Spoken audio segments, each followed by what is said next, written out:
Bapa, di dalam nama Tuhan Yesus, kami mengucap syukur pagi hari ini. Terima kasih buat nafas yang masih Engkau sediakan buat hidup kami. Terima kasih buat waktu di mana Engkau mendidik kami dan supaya kami menjadi seperti Engkau, Allah yang sempurna, dan kami sedang dibentuk menjadi sempurna sama seperti Engkau. Terima kasih buat setiap kesempatan kami boleh melayani Engkau, Raja di atas segala raja. Terima kasih buat setiap waktu pemberianmu supaya kami menangkap isi hatimu, belajar mengenal Engkau lebih lagi. Terima kasih buat Roh Kudus yang terus menyertai hidup kami. Kami tidak sendirian, kami bukan yatim piatu, tetapi kami memiliki Bapa yang baik, kami memiliki penolong yang ajaib, yaitu Roh Kudus, dan kami diterangi oleh kebenaran firman Tuhan. Hari ini kami mau belajar lebih lagi, urapi setiap kami menghardik setiap yang bukan dari Tuhan. Yang hendak mencuri kebenaran firman Tuhan, kami hardik di dalam nama Tuhan Yesus. Dan semua yang mengganggu sinyal, kami perkatakan di dalam nama Tuhan Yesus. Kami hardik semua yang mengganggu sinyal. Kami berdoa, sinyal kami lancar semuanya, baik yang dari Manokwari maupun sinyal kami yang dari Semarang. Tuhan, kami terima dengan ajaib sebab Roh Kudus-Mu yang bekerja. Urapi setiap kami, Allah Roh Kudus, ambil alih di dalam nama Yesus. Amin. Oke, siapkan catatan ya, untuk mencatat setiap kebenaran firman Tuhan dan supaya engkau berubah sesuai dengan apa yang Tuhan sudah tetapkan. Bacaan kita hari ini, tema kita hari ini adalah akil balik versus kanak-kanak rohani ya. Ada di dalam Galatia 4, dibaca semuanya ya, Galatia 4 ayat 1 sampai dengan 11. Galatia 4 ayat 1 sampai dengan 11. Galatia 4 ayat 1 sampai 11. Oke, sudah ketemu semuanya? Galatia 4 ayat 1 sampai 11. Sebelum kita membaca firman ini, saya kasih tahu sesuatu rahasia ya. Kenapa ada begitu banyak anak Tuhan yang tidak mengalami kebaikan Tuhan? Kenapa ada begitu banyak anak Tuhan tidak mengalami yang namanya penyediaan Tuhan? Kenapa? Karena waktu mereka membaca firman Tuhan, setelah membaca tidak direnungkan, tidak diulang-ulang, tidak dihafalkan, tidak didoakan untuk itu menjadi terjadi di dalam hidupnya. Saya ulang. Kenapa banyak anak Tuhan tidak mengalami janji-janji Tuhan, tidak mengalami penyediaan Tuhan, hidupnya menderita seperti seorang yang tidak punya Tuhan. Sebab ketika mereka membaca firman, mereka sekedar membaca. Ketika mereka datang ke gereja, mereka sekedar datang sebagai rutinitas, sebagai aktivitas, bukan sebagai pertemuannya dengan Tuhan. Keluar dari gereja, mereka segera lupa karena tidak mengulang apa yang dipelajarinya. Paham yang sampai sini ya? Itulah kenapa banyak anak Tuhan tidak mengalami Tuhan. Nah, saya di keluarga kerajaan surga mengajarkan setiap orang yang belajar firman Tuhan mengalami Tuhan. Kalau mengalami Tuhan, hidupnya pasti berubah. Ada berkat, ada penyediaan, ada pembedaan, ada semua yang disediakan surga itu engkau bisa mengambilnya. Galatia 4 ayat 1 sampai 11, tidak ada lagi perhambaan. Saya bacakan yang ayat ganjil, kalian bacakan yang ayat genap ya. Tidak boleh ada yang ngantuk, tidak boleh ada yang melamun. Fokus kepada firman Tuhan. Yang dimaksud ialah selama seorang Yang dimaksud ialah selama seorang ahli waris belum akil balik, sedikit pun ia tidak berbeda dengan seorang hamba. Sungguh pun ia adalah tuan dari segala sesuatu. Ayat 2, bacakan. Tetapi ia berada di bawah perwalian dan pengawasan sampai pada saat yang telah ditentukan oleh Bapa. Demikian pula kita, selama kita belum akil balik, kita takluk juga kepada roh-roh dunia. Tetapi setelah genap waktunya, maka Allah mengutus anaknya yang lahir dari seorang perempuan dan takluk pada hukum Taurat. Ia diutus untuk menebus mereka yang takluk kepada hukum Taurat, supaya kita diterima menjadi anak. Dan karena kamu adalah anak, maka Allah telah menyuruh roh anaknya ke dalam hati kita yang berseru, ya Aba, ya Bapa. Jadi, kamu bukan lagi hamba, melainkan anak. Jikalau kamu anak, maka kamu juga adalah ahli-ahli waris oleh Allah.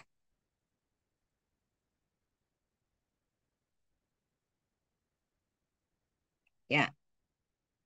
Tetapi sekarang sesudah kamu mengenal Allah atau tidak, atau lebih baik sesudah kamu dikenal Allah, bagaimanakah kamu berbalik lagi kepada roh-roh dunia yang lemah dan miskin dan mau mulai memperhambakan diri lagi kepadanya?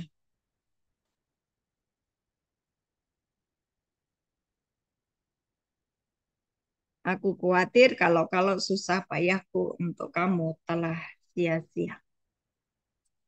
Ya, oke. Jadi uh, sekali lagi, kenapa banyak anak Tuhan tidak mengalami semua yang dijanjikan Tuhan? Karena ketika mereka membaca firman, mereka tidak punya waktu untuk merenungkannya kembali, menggalinya, memasukkan di dalam pikirannya, dan menjadikan firman itu menjadi pola pikirnya. Ya. Nah, sekarang ya perhatikan, saya dikasih judul sama Tuhan itu akil balik versus kanak-kanak rohani. Di dalam perikop hari ini, ya yang kita pelajari, di sini jelas ya, satu persatu yuk kita pelajari. Yang dimaksud ialah selama seorang ahli waris belum akil balik, sedikit pun tidak berbeda dengan seorang hamba, sungguh pun ia adalah tuan dari segala sesuatu. Coba perhatikan saya. Siapa yang percaya bahwa kalian adalah anak Allah? Yang percaya angkat tangan. Oke, dengerin ya. Siapa yang percaya bahwa kalian, saya, kita semua yang percaya sama Yesus itu disebut anak Allah? Sekali lagi, angkat tanganmu. Oke. Kalau kalian mempercayai bahwa kalian adalah anak Allah, berarti bapakmu siapa? Allah, ya kan? Allah yang menciptakan alam semesta, Allah yang memiliki seluruh bumi, seluruh surga, seluruh tata surya, cakrawala, semua alam semesta ini miliknya Bapa. Ya, berarti eh, betapa kayanya Bapa di surga. Amin ya. Dan kalian, saya, dan kalian semuanya adalah anak-anaknya. Amin, haleluya. Oke, bab ibu-ibu di sini saya lihat adalah sepertinya sudah pada berkeluarga ya. Tapi yang belum keluarga, kalian pasti juga mengerti. Di dalam sebuah keluargamu, ketika engkau menikah, engkau memiliki anak-anak, ya kan? Anak-anakmu masih usia balita, itu berada di dalam perwalianmu, di dalam tanggung jawabmu. Engkau yang menyuapi makan, engkau yang memandikan, engkau yang mengurus segala sesuatunya. Betul ya? Sampai kemudian dia mengalami yang namanya masuk SD, masuk SMP, mereka mulai mengerti apa yang harus dikerjakan dengan tangannya sendiri. Betul ya? Bisa makan sendiri, bisa jalan kaki sekolah sendiri, bisa mandi sendiri. Tetapi masih berada di dalam pengawasan bapak ibunya. Betul ya? Kemudian dia mulai SMA, ya dia mulai usia 17 tahun, dia mulai SMA. Bapak Ibu mulai memberikan kepercayaan untuk boleh naik motor, boleh ke sekolah naik motor, karena sudah dianggap dewasa. Engkau sudah bisa memiliki SIM, bahwa SIM untuk sepeda motor itu juga adalah ada kriteria usianya setelah 17 tahun, setelah dia memiliki KTP. Itu pun masih di dalam pengawasan orang tua. Betul ya? Jangan ngebut, pakai helm. Jangan sambil pakai headset. Nanti kamu nggak dengar ketika ada klakson. Ya, jangan ngebut. Ya kan gitu. Masih di dalam yang namanya perwalian atau nasihat-nasihat dari orang tua. Setelah dia mulai kuliah, dia mulai dewasa, dia mulai bekerja, engkau mulai bisa melepas dia. Dan engkau mulai bisa yang namanya memberikan kepercayaan, mengurus misalnya, tolong ambilin uh, uh, uangnya mama ya di ATM, engkau kasih PIN-nya. Itu mulai diberi kepercayaan. Kalau anak usia SD, engkau suruh ngambil uang di ATM-mu, ya kan? Terus kemudian dia nanti ketemu sama orang di, nomor PIN-nya berapa? Dia akan dengan gampangnya menyampaikan kepada orang lain karena dia masih karena sehingga engkau tidak berani memberikan tanggung jawab yang besar. Betul ya? Ini bacaan yang kita baca hari ini supaya kalian paham bahwa Bapa di surga itu juga memberikan kepercayaan banyak kepada anak-anak Tuhan sesuai dengan kedewasaan rohaninya. Ya, anak-anak Tuhan yang sudah dewasa secara rohani, dia mengerti segala ketetapan Tuhan, dia mengerti segala aturan-aturan di dalam kerajaan surga. Dia hidup selaras dengan ketetapan-ketetapan Tuhan yang tertulis di dalam Alkitab. Dia taat, dia belajar untuk menjadi anak Allah seperti Yesus. Jadi orang tersebut memakai pola kehidupan seperti Yesus. Maka dia akan mengalami yang namanya proses pendewasaan rohani. Waktu dia mulai dewasa secara rohani, ada banyak hal yang diberikan kepadanya, yang dari Tuhan diberikan kepercayaan kepada orang itu untuk mengelolanya. Tetapi bagi orang yang tidak mengurusi manusia rohaninya, ya kan? Hidup ya hidup gitu aja. Ya dia sekolah besar, terus kalau kuliah ya kuliah, kalau enggak ya langsung kerja, ketemu laki-laki, ketemu perempuan, jatuh cinta, menikah, tanpa engkau mengerti siapa suamimu, engkau tidak mengerti siapa pasanganmu, calonmu. Orang yang tidak tahu dan tidak mengurusi hal-hal rohani di dalam dirinya, mereka akan banyak sekali kehilangan apa yang Tuhan sudah sediakan. Loh, Bapamu di surga itu enggak hanya ngasal-ngasal membiarkan engkau hidup di dunia. Enggak loh. Semua sudah disediakan, sudah ditata. Seperti seorang orang tua yang menyediakan masa depan bagi anak-anaknya. Semua sudah ditata. Semua sudah disediakan.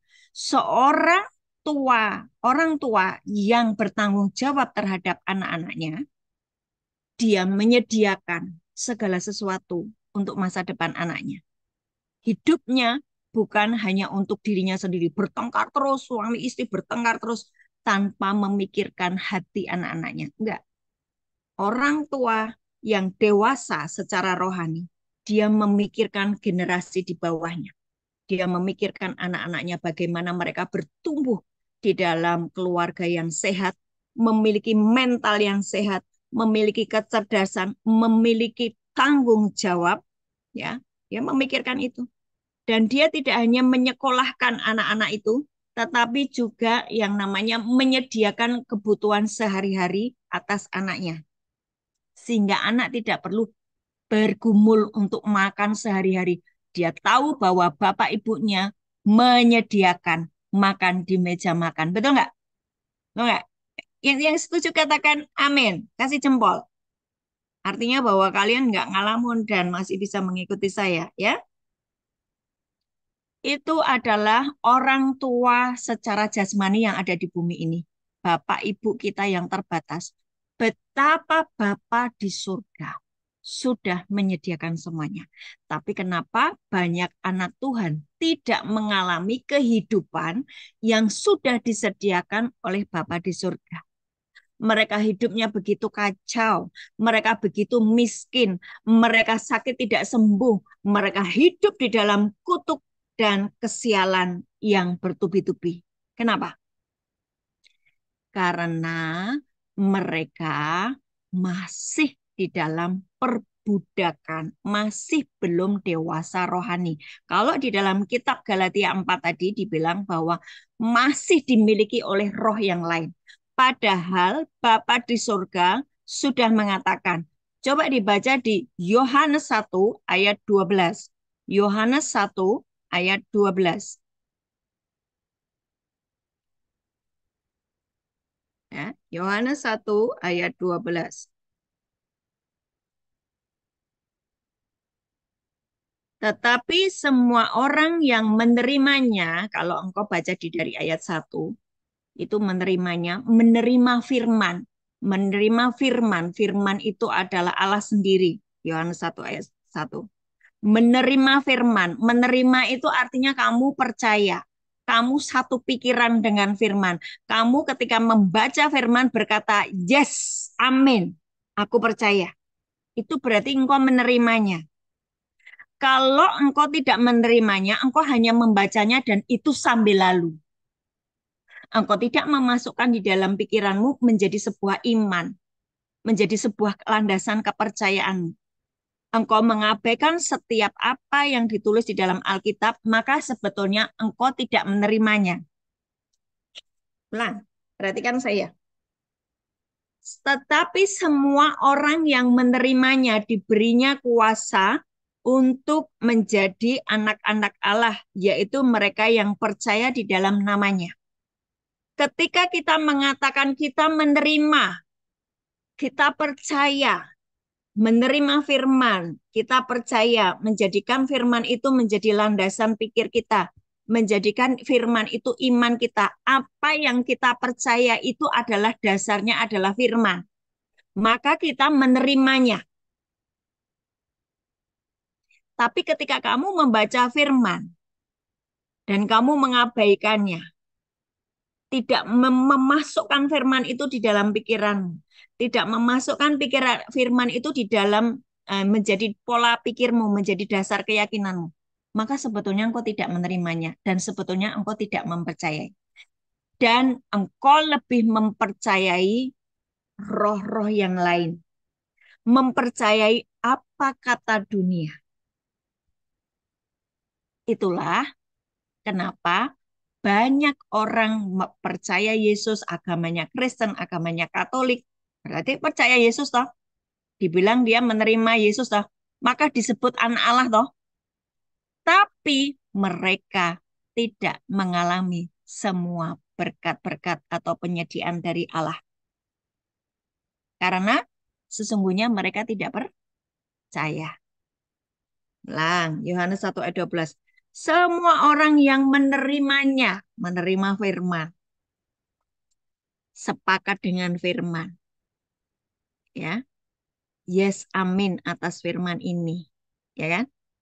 Semua orang yang menerimanya diberinya kuasa supaya menjadi anak-anak Allah. Banyak anak Tuhan baca firman. Setelah itu dia lupa apa yang dibaca. tidak memasukkan di dalam pikirannya. Atau bahkan tidak pernah membaca firman. Dia berkata, aku sudah berdoa kok, aku sudah ibadah kok, aku sudah pelayanan kok. Tapi tidak memakai firman itu sebagai dasar keyakinannya. Artinya dia tidak menerima apa yang Tuhan sudah sediakan. Itulah kenapa mereka sakit tetap sakit, miskin tetap miskin, ya kan? Pergumulan di dalam keluarganya ya gitu-gitu terus, tidak ada progres, tidak mengalami Tuhan. Kenapa? Karena tidak menerimanya, tidak menerima firman. Ya, sehingga dia juga tidak diberi kuasa untuk menjadi anak Allah. Lah kalau tidak diberi kuasa untuk menjadi anak Allah, berarti anak siapa? Anak dunia. Meskipun agamanya Kristen atau Katolik. Itulah kenapa mereka tidak mengalami Tuhan. Sampai di sini paham ya? Kalau paham kasih jempol. Oke. Kembali ke Galatia 4 ayat 1. Kembali ke Galatia 4 ayat 1. Yang dimaksud ialah selama seorang ahli waris belum akil balik, sedikit pun ia tidak berbeda dengan seorang hamba. Sesungguhnya, sungguh pun ia adalah Tuhan dari segala sesuatu. Waktu engkau percaya kepada Yesus, engkau di Yohanes 1 ayat 12 dibilang anak Allah. Ya kan? Tapi ketika hidupmu, perilakumu tidak diselaraskan dengan nasihat-nasihat orang tuamu, yang dalam hal ini adalah Bapamu di surga, yang nasihat-nasihatnya ada di dalam Alkitab, engkau tidak mengikutinya, maka engkau disebut belum akil balik atau disebut kanak-kanak rohani yang masih dikuasai oleh roh-roh yang lain, yaitu yang dari dunia. Ayat 2. Tetapi ia berada di bawah perwalian dan pengawasan sampai pada saat yang telah ditentukan oleh Bapaknya. Jadi waktu dia belum dewasa secara rohani, dia masih di bawah perwalian, dia masih diawasi. Kalian berada di lapas ini termasuk engkau sedang di dalam perwalian, diawasi oleh kepala lapas, diawasi oleh petugas gereja, diawasi oleh kepala sel, diawasi dengan aturan-aturan. Engkau masih dalam perwalian. Sampai di sini paham? Karena apa? Engkau masih kanak-kanak rohani. Engkau masih semaumu sendiri. Engkau belum mentaati Bapakmu di surga ngomong apa lewat firman-Nya. Ya, paham ya? Ayat 3. Demikian pula kita, selama kita belum akil balik, kita takluk juga kepada roh-roh dunia. Mulai paham ya? Waktu kamu tidak pernah membaca Alkitab, tidak pernah mendengarkan apa nasihat Bapamu, apa keinginan hati Bapamu, apa kata Roh Kudus yang mengajarimu, apa kata Yesus yang berbicara kepadamu, engkau abai, engkau tidak menghiraukan semua yang tertulis dalam firman, maka sesungguhnya kamu taatnya kepada siapa? Roh-roh dunia, bukan pada roh Tuhan. Ya, itulah disebut kamu belum akil balik. Kita takluk kepada roh-roh dunia. Roh-roh dunia itu apa? Roh-roh dunia itu apa? Roh-roh yang mencetak pola pikirmu menjadi serupa dengan dunia. Dunia berkata berzina tidak masalah. Dunia berkata cerai itu biasa. Dunia berkata ngerampok itu ya biasa. Wong namanya kita tidak punya uang. Yang ngerampok aja. Itu dunia.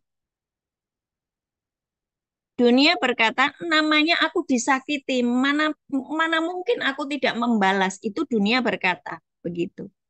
Maka yang disebut dengan roh-roh dunia itu adalah roh-roh yang mencetak engkau berpikir, bertingkah laku seperti dunia.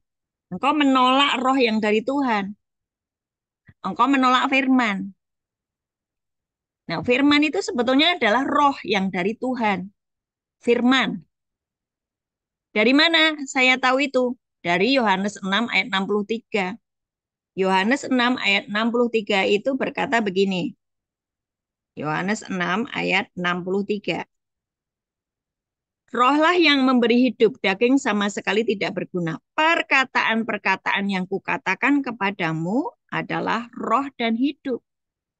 Jadi firman Tuhan itu adalah roh yang dari Tuhan. Harusnya engkau didrive atau dipengaruhi oleh roh yang dari Tuhan. Apa? Firman. Tapi karena kamu malas baca firman, kalau katanya, oh Bu, saya baru membaca ayat itu ada sudah, ngantuknya luar biasa. Ya kan banyak alasan. Oh Bu, tulisannya kecil-kecil, mata saya sudah minus, plus, banyak sekali alasan. Oh Bu, lampunya gelap, tidak kelihatan. Bu, saya banyak aktivitas yang harus saya kerjakan, nggak sempat Bu. Ada begitu banyak alasan yang kau sampaikan. Artinya kau sedang menolak semua yang Tuhan sudah sediakan. Dampaknya apa? Kamu diperbudak oleh roh-roh dunia. Itulah disebut engkau belum akil balik. Kenapa bisa begitu disebut belum akil balik? Karena kenyataannya kamu percaya Yesus, ya kan? Yang percaya Yesus, angkat tangan.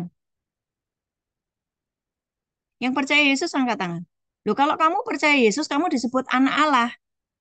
Tetapi kenapa kamu tidak mengalami semua yang disediakan oleh Allah? Karena kamu belum akil balik, masih tunduk pada roh-roh dunia. Tidak mau tunduk pada firman. Maka kamu disebut belum akil balik. Orang yang belum akil balik tidak akan dipercayakan harta, tidak akan dipercayakan kekuasaan, tidak akan dipercayakan semua yang menjadi milik bapaknya. Betul? Ya kan? Ini ayatnya bilang begitu. Mari kita kembali ke Galatia 4. Ayat 3. Demikian pula kita selama kita belum akil balik, kita takluk kepada roh-roh dunia. Tetapi setelah genap waktunya, maka Allah mengutus anaknya yang lahir dari seorang perempuan yang takluk pada hukum Taurat. Ia mengutus untuk menebus mereka yang takluk pada hukum Taurat, supaya kita diterima menjadi anak. Dan karena kamu adalah anak, ayat 6, kamu adalah anak, maka Allah telah menyuruh roh anaknya ke dalam hati kita yang berseru, ya Aba, ya Aba. Ayat ini berhubungan dengan Roma 8 ayat 9. Roma 8 ayat 9 itu bilang begini. Roma 8 ayat 9 ya.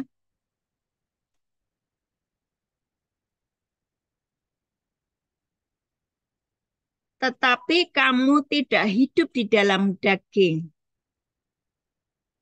Tetapi kamu tidak hidup di bawah roh-roh dunia. Tetapi kamu tidak hidup di bawah pola dunia. Tetapi kamu tidak dipengaruhi oleh kehidupan dunia. Nah ini ayat 8 ini ya, Roma 8 ayat 9. Tetapi kamu tidak hidup di dalam daging, melainkan di dalam roh. Melainkan taat kepada setiap firman Tuhan yang tadi di Yohanes 6 ayat 63, ya kan? Jika memang roh Allah diam di dalam kamu. Tetapi jika orang tidak memiliki roh Kristus, ia bukan milik Kristus.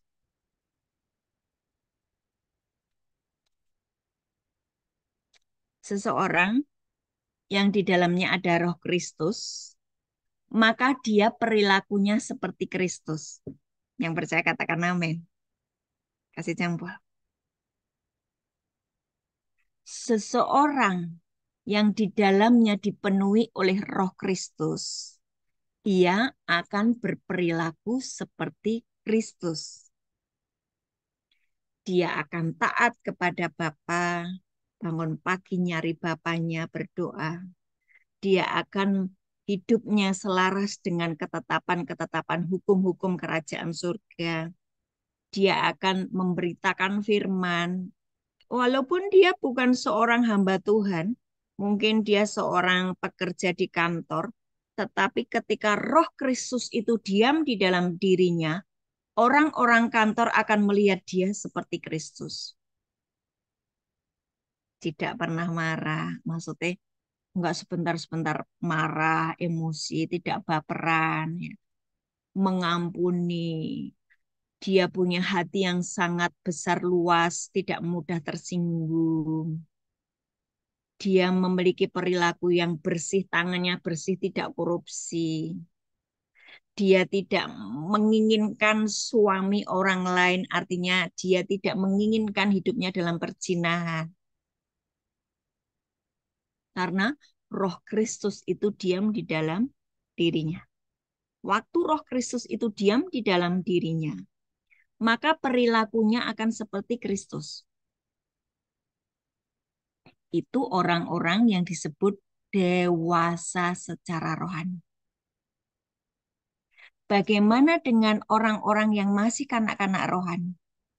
Semaunya sendiri seperti anak kecil. Ibu-ibu pernah punya anak kecil usia 5 tahun, sudah dibilangi jangan main di tempat becek-becek karena kamu sudah mandi. Ya toh? Wah, dia tetap lari habis mandi tetap mainan di tempat becek-becek, ya kan? Dan engkau harus memukulnya supaya dia nurut sama engkau, sama ibunya. Betul nggak?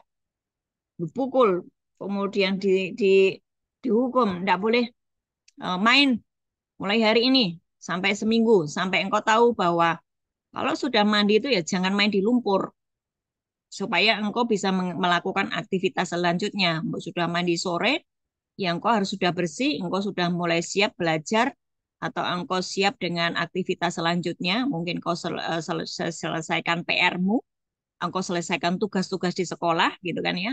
Mencetak disiplin. Orang yang masih kanak-kanak rohani, marah buat dia itu hal yang biasa. Gimana saya nggak marah? Saya melihat dia melakukan begini, begitu, begini, begitu. Saya yang marah. Bagaimana saya tidak tersinggung? Dia menyinggung perasaan saya. Nah, itu yang disebut kanak-kanak rohani.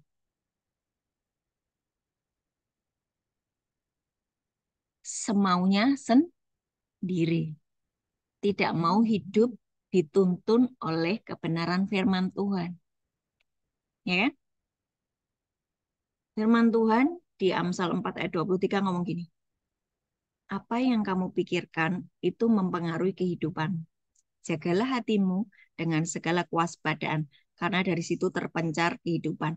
Itu kalau di versi mudah dibaca, dibilang gini. Hati-hati terhadap apa yang kamu pikirkan, karena pikiranmu menentukan hidupmu. Lah kalau pikiran kita ini diisi oleh kemarahan, ya hidupmu akan terus mengalami sesuatu yang bukan janji-janji Tuhan. Kemarahan, emosi negatif, tersinggung, ya kan? Kalau pikiranmu diisi oleh kejahatan orang, engkau bahkan tidak bisa menerima orang-orang yang di sekelilingmu yang menyakitimu. Engkau tidak bisa berkata, ya sesuai dengan firman Tuhan, aku mau mengampuni, nggak bisa. Dan engkau isinya pikiranmu tuh hanya perkataan orang yang menyakitimu, bukan firman. Maka kehidupanmu sebetulnya dikuasai oleh roh-roh dunia, bukan firman, bukan roh Allah. Maka kehidupanmu sebetulnya sedang terputus dari semua yang disediakan oleh Bapa di surga. Kanak-kanak rohani terus nggak akan ngalami yang namanya berkat Tuhan. Enggak akan, ya. Tidak akan karena apa? Memang mereka masih dikuasai oleh roh-roh dunia, masih semaunya sendiri, seperti anak-anak kecil tadi yang sudah mandi tapi main di comberan. Itu kanak-kanak. Mari kita cek hidup kita, ya. Mari kita cek hidup kita. Apakah saya ini kanak-kanak rohani terus? Tuhan sudah ngomong jangan mencuri, tapi saya mencuri. Tuhan sudah ngomong jangan berzina, tapi saya berzina, kan gitu. Tuhan sudah ngomong ampuni, tapi saya tersinggungan terus. Nah, orang-orang seperti ini disebut kanak-kanak rohani dan dia tidak akan dipercayakan banyak hal dari kerajaan surga. Hidupnya hanya seputar dirinya sendiri dan pergumulan hidupnya yang tidak selesai-selesai.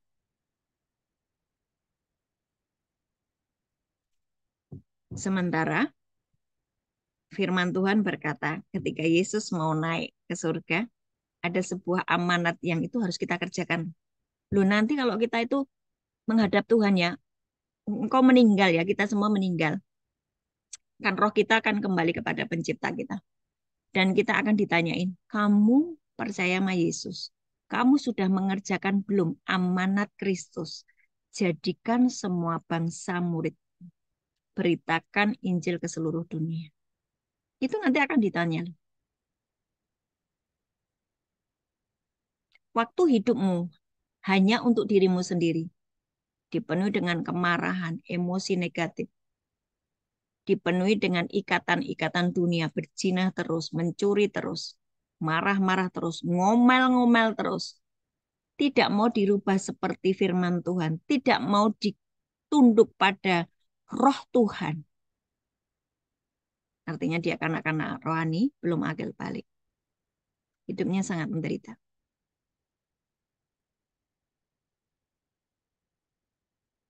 Saya mau semua yang di lapas Manokwari ya, hari ini adalah kesempatan buatmu untuk engkau berkata begini, Tuhan, umurku ini sudah 40 tahun, kenapa kelakuanku seperti anak kecil? Tuhan sudah ngomong jangan mencuri, aku tetap mencuri, berarti memang aku tidak tunduk kepadamu. Aku seperti anak usia 5 tahun yang habis mandi disuruh sama mamanya, jangan bermain lumpur, aku tetap main lumpur. Engkau berkata begitu sama Tuhan ya. Aku di hadapan Tuhan. Tuhan, aku seperti anak-anak rohani. Aku tidak bertumbuh. Ampunilah aku. Dan hari ini aku mau membuang roh-roh dunia ini. Aku tidak mau lagi diperbudak oleh roh-roh dunia. Aku mau nurut kepada setiap firman Tuhan, pada setiap ketetapanmu, supaya aku mengalami semua yang engkau sediakan. Supaya engkau bisa mempercayai aku dan menaruh sesuatu kepada hidupku dan aku akan mengelolanya. Seorang yang dewasa rohani, rata-rata hidupnya diberkati. Dia hidup di dalam kelimpahan. Ini tidak hanya materi loh. Secara tubuh dia sehat, anak-anaknya berhasil, ya. Tidak ada pergumulan di dalam hidupnya. Membutuhkan segala sesuatu sebelum kebutuhan ada, Bapa di surga sudah menyediakannya. Karena apa? Dia orang yang taat.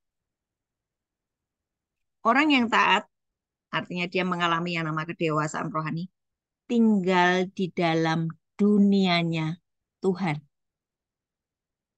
Tinggal di dalam dunianya Tuhan. Meskipun hidupnya di dunia, tapi dia memilih untuk tinggal di dalam dunianya Tuhan. Tidak sama dengan dunia. Nah, orang-orang begitu disebut dewasa rohani. Orang yang dewasa rohani, Tuhan rela memberikan banyak hal kepadanya. Karena dia bisa bertanggung jawab. Kau perhatikan di sekelilingmu. Mungkin kau mendengar berita ya. Ada begitu banyak orang yang kaya raya. Bahkan dia bisa membeli semuanya. Tapi ujungnya masuk penjara. Kenapa? Oh, padahal dia anak Tuhan loh. Ya kan, percaya sama Yesus. Kenapa dia harus kedapatan dia, dia kedapatan melanggar aturan-aturan. Dan karena melanggar aturan-aturan negara, maka dia kena hukum negara. Kenapa bisa begitu? Karena masih dikuasai oleh roh-roh dunia. Belum akil balik. Meskipun secara kenyataan, dia kaya raya, dia kelihatannya berhasil.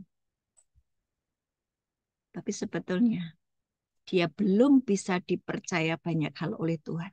Karena hidupnya hanya untuk dirinya sendiri, memperkaya dirinya sendiri. Di dalam kerajaan surga, tidak seperti itu. Ketika Tuhan mempercayakan berkat itu kepada seseorang, supaya dia menjadi saluran berkat bagi banyak orang. Dan supaya hidupnya menjadi seperti Kristus, makin rendah hati. Bahwa semuanya itu dia hanya pengelola. Memilik segala sesuatu adalah Bapaknya. Dia hanya mengelola. Itu seperti Kristus kan? Dia taat kepada Bapaknya. Dia tanggalkan kealahannya. Dia hidup seperti manusia biasa. Pola-pola seperti itu harus menjadi perenunganmu ya. Ya, renungkan. Kalau engkau pengen Tuhan mempercayakan berkat atas hidupmu, jadilah dewasa rohani. Dewasa rohani itu ya memiliki karakter seperti Kristus. Enggak sedikit-sedikit tersinggung, senggol bacok gitu kan ya. Wah, denger apa sedikit plak atau ngomel gitu. Nah, itu kanak-kanak rohani.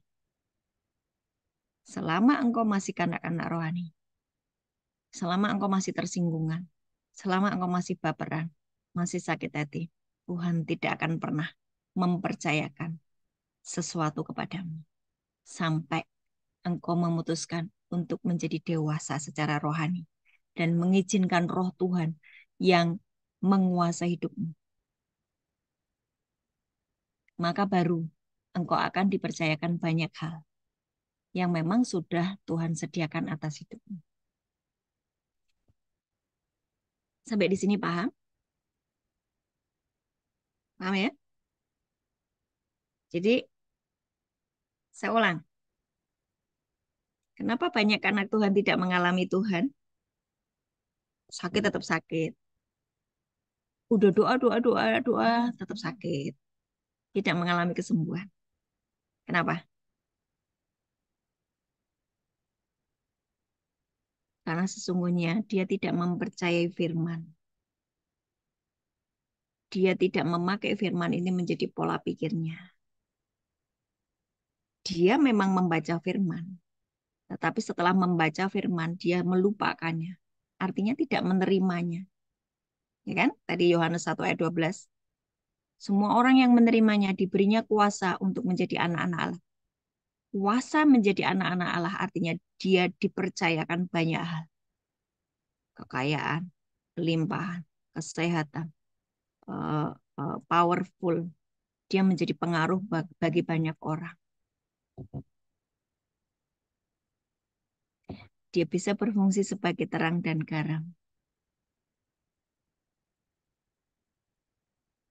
Dia bisa memberitakan Injil kemana-mana. Dia bisa mendoakan orang sakit sembuh. Dia bisa berkata, hujan berhenti, itu kuasa. Dia bisa berkata kepada lempengan-lempengan, engkau tidak boleh bergerak tanpa izin Tuhan, sehingga tidak ada gempa bumi di kotaku. Dia bisa begitu. Karena dia anak Allah. Dia menjadi seperti Kristus. Tadi dibilang di Roma 8 ayat 9, Roh Kristus itu ingin diam di dalammu. Ya, itu di Galatia Galatia 4 ayat 6. Dan karena kamu adalah anak, maka Allah telah menyuruh roh anaknya ke dalam hati kita yang berseru, ya Aba, ya Bapa. Jadi kamu bukan lagi hamba, melainkan anak. Jikalau kamu anak, maka kamu juga adalah ahli waris oleh Allah. Ahli waris. Berhak untuk mendapatkan warisan dari bapaknya. Bapak di surga itu kaya raya loh, pemilik segalanya. Harusnya kamu juga kaya raya dalam segala aspek. Tapi kenapa nggak ngalami? Belum akil balik. Masih kanak-kanak rohani. Nah, ini adalah keputusan kita sendiri. Apakah kita mau menjadi kanak-kanak rohani atau menjadi dewasa rohani. Sebelum saya tutup, adakah yang mau bertanya? Yang mau bertanya silakan angkat tangan. Silakan angkat tangan yang mau bertanya. Atau kalian ada yang mau didoakan karena engkau sedang mengalami yang namanya pergumulan? Ada yang mau didoakan?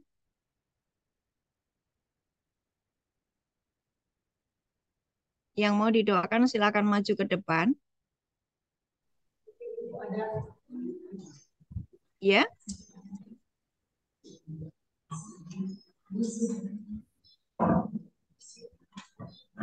Ya, Ibu mau bertanya atau mau didoakan?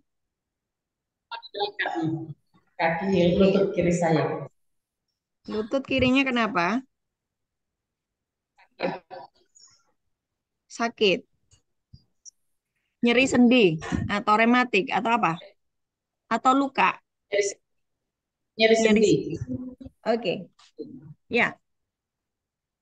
Tadi saya mau Ibu paham apa yang saya sampaikan ya. Karena saya percaya sama Yesus, maka saya disebut anak Allah. Tadi Yohanes 1 ayat 12. Kalau saya anak Allah, berarti Roh Kristus diam di dalam saya. Tadi di Roma 8 ayat 9. Kalau Roh Kristus di dalam saya, maka saya akan mengerjakan seperti yang Kristus kerjakan. Amin. Kalau Kristus menyembuhkan orang sakit, maka saya bisa menyembuhkan orang sakit. Amin ya. Amin ya. Kalau Roh Kristus itu ada di dalam diri ibu, engkau memilih dipenuhi oleh Roh Kristus, maka engkau anak Allah. Oke? Kalau engkau anak Allah, berarti engkau berhak untuk menerima kesembuhan. Haleluya. Haleluya. Paham ya? Jadi kamu itu kalau mau menerima sesuatu dari Tuhan harus ngerti dasar-dasarnya. Waktu ngerti dasar-dasarnya firman-Nya, kamu ngalamin mujizat. Haleluya. Oke. Yuk. Firman Tuhan di Markus 16 ayat 16 sampai 20 berkata begini. Orang yang percaya kepada Yesus Kristus, maka dia tumpang tangan pada orang sakit sembuh, dia mengusir setan-setan, dia memiliki bahasa yang baru, dan dia minum racun maut tidak akan mati, tidak bisa disantet, tidak bisa diguna-guna. Amin. Amin. Engkau percaya itu? Ibu menerima Yesus sebagai Tuhan dan Juru Selamat? Amin. Percaya pada Kristus? Oke. Sekarang siapapun yang sakit, taruh tanganmu di tempat yang sakit. Ini berlaku bagi semua orang yang hari ini sakit. Taruh tanganmu di tempat sakit. Taruh tanganmu di tempat yang sakit. Roh Kristus ada di dalamku. Roh Kristus ada di dalammu. Engkau percaya Yesus, Roh Kristus ada di dalammu. Hari ini aku menghardik sakit penyakit dalam tubuhmu. Demi nama Yesus. Roh sakit penyakit. Roh-roh dunia yang lemah dan miskin. Yang ada, yang menggerogoti hidupmu. Aku berkata, lepas. Enyah semuanya. Di dalam nama Yesus. Engkau, roh-roh jahat. Yang membuat anak-anak Tuhan sakit. Demi nama Yesus. Keluar dari tubuhnya. Yes, keluar. Engkau yang mencengkeram di lututnya Ibu Elizabeth. Lepas dalam nama Yesus. Lepas dalam nama Yesus. Roh Kristus ada di dalammu. Sebab engkau anak Allah. Dan Roh Kristus itu sudah menang atas iblis, dosa, dan maut. Atas segala sakit penyakit. Oleh bilur-bilurnya jadilah sembuh. Rasakan Bu, lututmu ada rasa aliran hangat. lututmu, di tempatmu, siapapun yang engkau yang mengalami sakit, di tempat yang sakit itu engkau mulai merasakan ada aliran hangat. Ada aliran hangat. Yes. Dan Tuhan sedang Amin. menyembuhkanmu. Tuhan sedang memulihkanmu. Demi nama Yesus. Jadilah sembuh. Engkau yang mulai mengalami sakit ginjal, sakit jantung, darah tinggi, rematik, apapun. Aku hardik sakit penyakit ini. Jadilah sembuh. Di dalam nama Yesus. Tidak ada benjolan-benjolan di tubuhmu. Aku menghardik kanker di dalam nama Yesus. Semua kanker, semua sakit penyakit, semua kutuk selesai oleh kuasa darah Yesus. Ucapkan, engkau yang mengalami kutuk di dalam keluargamu, terus-menerus mengalami kutuk, terus-menerus mengalami sial. Hidupmu sial terus, keluargamu sial terus, miskin terus. Semua kutuk ini, aku berkata, selesai oleh kuasa darah Yesus. Semua kutuk diubah menjadi berkat. Hidupmu mengalami pembaharuan. Hidupmu mengalami pemulihan. Terjadilah atasmu dalam nama Yesus. Coba gerakkan lututmu. Iya, Gerakkan sudah lututmu. Ibu. Coba berdiri. Coba berdiri. Cek. Masih rasa sakit? Coba dicek. Sudah Angkat-angkat. enak. Angkat-angkat. Udah enak?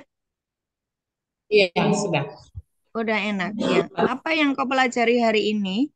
Ulang-ulang ya. Ulang-ulang. Sampai firman itu terjadi di dalam dirimu. Itu adalah engkau harus mendoakan firman itu sampai terjadi dalam dirimu. Oke? Maka engkau akan Amin. masuk di dalam dunianya Tuhan. Akan mengalami pemulihan dalam segala aspek. Amin. Ya, oke. Sudah?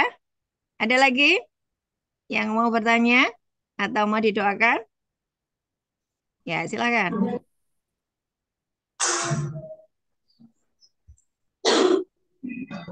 Izin Ibu, Ya, saya saya ingin bertanya pertama tentang yes. pengampunan dosa Ibu. Eh, ketika saya masuk di lapas, Ya, komitmen saya adalah memohon pengampunan dari Tuhan atas semua salah dan dosa yang saya lakukan. Di sini saya belajar bagaimana berpuasa. Waktu sebelumnya di luar saya tidak bukan sering tapi ya puasanya tidak teratur seperti yang saya ada di dalam lapas Ibu. Ah, sejauh ini saya sudah jalan 7 bulan di sini itu eh, saya selalu berdoa dan berpuasa atas eh, semua salah dan dosa, terutama mohon pengampunan dari Tuhan untuk semua dosa dan salah yang pernah saya buat semasa di luar dulu Ibu. Yang ingin saya tanyakan, bagaimana saya tahu bahwa dosa saya sudah diampuni? Terima bagaimana kasih Ibu. saya tahu bahwa dosa saya sudah diampuni? Buka 1 Yohanes 1 ayat 9. Kan tadi dibilang kamu harus mempercayai setiap firman. Maka kamu disebut anak Allah, ya kan? 1 Yohanes 1 ayat 9. 1 Yohanes 1 ayat 9. Semua dicatat ya. Ini pertanyaan penting. Jadi seringkali ketika saya melayani di lapas-lapas, ada yang bertanya gini, Bu, saya ini dosanya sudah diampuni apa belum ya? Mereka tuh nggak percaya bahwa dosanya sudah diampuni. Bagaimana saya tahu bahwa dosa saya sudah diampuni? 1 Yohanes 1 ayat 9. Jika kita mengaku dosa kita, maka ianya huruf besar adalah setia dan adil. Sehingga ia akan mengampuni segala dosa kita dan menyucikan kita dari segala kejahatan. Dengerin saya. Waktu kamu membaca firman Tuhan, firman itu ya dan amin toh. Betul kan? Ini dibilang begini loh. Kalau kamu itu mengakui dosa, kamu dosa, terus kamu akui dosamu, maka dosamu itu dihapus. Itu ayat itu ngomong begitu. Amin. Dari mana saya tahu bahwa dosa saya sudah dihapus? Dari firman. Firman kan janji Tuhan. Tuhan berjanji kalau saya berdosa dan saya mengakuinya, maka saya dibebaskan dari segala dosa saya. Saya dibersihkan. Tuhan tidak punya file dosa saya karena dosa saya sudah saya akui dan saya bertobat. Amin. Tapi kalau saya cuma mengakui dan saya balik lagi dosa yang lama, balik lagi percabulan, balik lagi narkoba, balik lagi membunuh, yaitu namanya tidak bertobat. Jadi harus mengakui dan bertobat, maka dosamu itu bersih. Enggak ada file dosamu waktu itu. Mungkin tahun 2019 kamu melakukan pencurian atau kamu melakukan pembunuhan. Waktu kamu mengakui dosamu, bertobat sungguh-sungguh, dosamu hilang loh. Udah enggak Tuhan enggak punya file. Contoh ya, Paulus itu kan pembunuh toh, betul enggak? Paulus itu loh, sebelum jadi Paulus itu dia namanya Saulus. Seluruh jemaat orang Kristen itu dibunuh loh. Berarti kan dia pembunuh toh, betul enggak? Dosanya kan jahat sekali toh, wong membunuh. Tapi dia ditemui Tuhan, ya dia ketemu Tuhan, langit terbuka dan Tuhan itu datang menjumpai Paulus dan memerintahkan Paulus untuk mempercayai bahwa Yesus itu adalah Tuhan. Kenapa kamu menganiaya aku, Saulus? Aku adalah Tuhan Allahmu.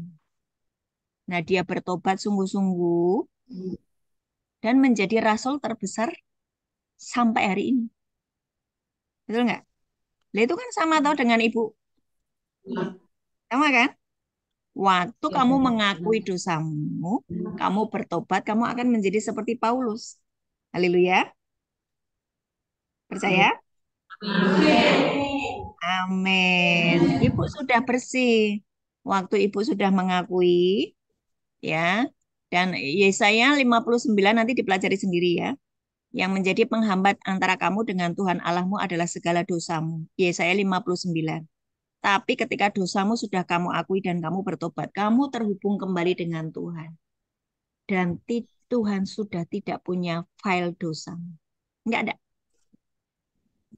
Saya kasih cerita.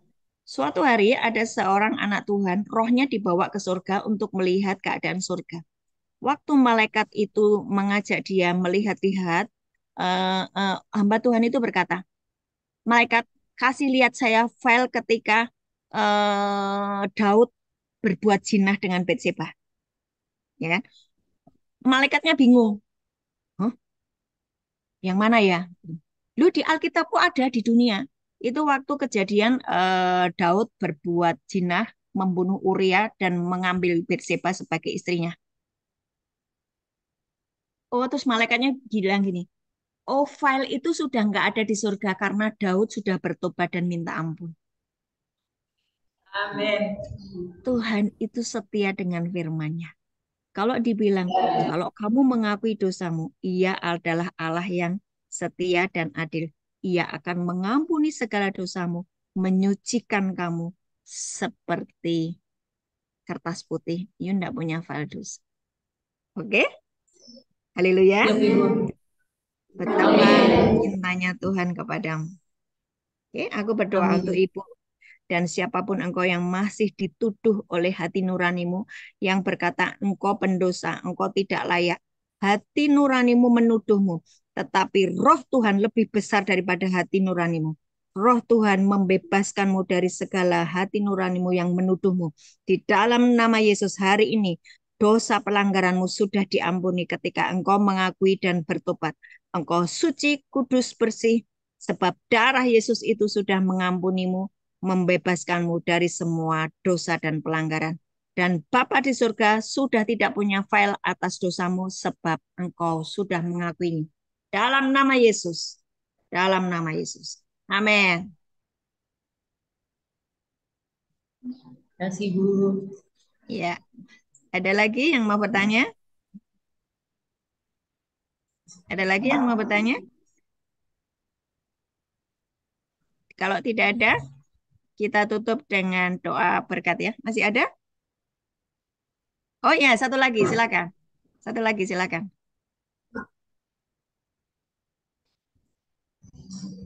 Saya bebas ya, kalau kalian masih mau 1 jam lagi, saya layani 1 jam lagi.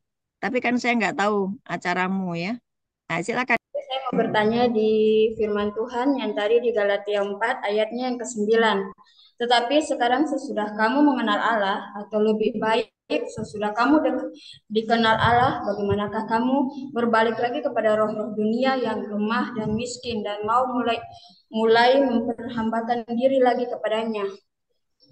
Di Ya, ayat ini saya tanyakan yang di roh-roh dunia yang lemah dan miskin. itu apa gitu? Di Ya, situ roh, ah, yang saya belum mengerti di situ yang saya tanya ke ibu.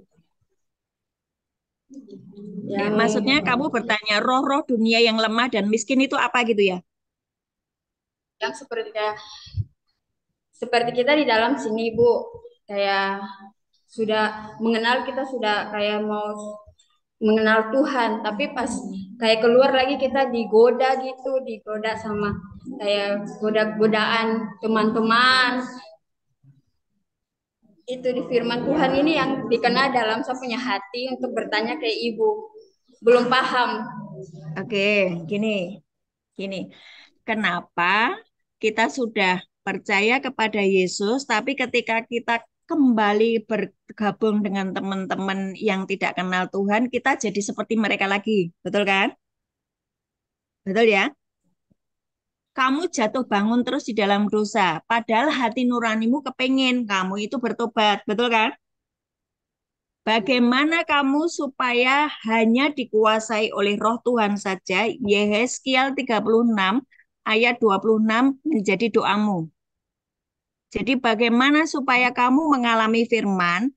Pakailah firman untuk menjadi doamu. Pakailah firman jadi doamu. Yehezkiel 36 ayat 26. Yehezkiel 36 ayat 26.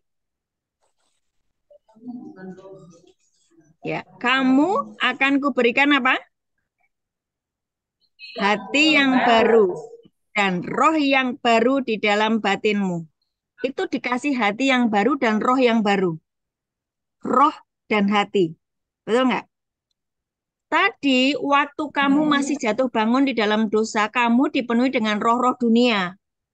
Roh-roh dunia itu apa? Kamu baca di Galatia 4 ayat 19 sampai dengan 21. Dicatat aja. Ada roh perzinahan, roh pembunuh, kamu iri, perbuatan daging telah nyata, percabulan, terus apa lagi? Iri hati, kemarahan, nafsu jahat, itu roh-roh dunia. Ya. Bagaimana supaya saya tidak jatuh bangun terus di dalam dosa? Pakailah Yehezkiel 36 ayat 26 ini menjadi doamu. Tuhan, Engkau berkata, Engkau akan memberikan kepadaku hati yang baru, roh yang baru di dalam batinku. Dan Tuhan, Engkau akan menjauhkan dari tubuhku hati yang keras. Tuhan, Engkau memberikan kepadaku hati yang taat. Itu menjadi doamu. Oke? Mintalah terus itu. Ya, minta hati yang baru dan roh yang baru. Terus kemudian Roma 6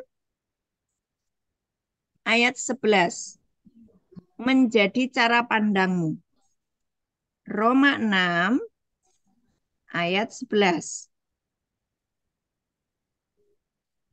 Roma 6 ayat 11. Coba kamu baca.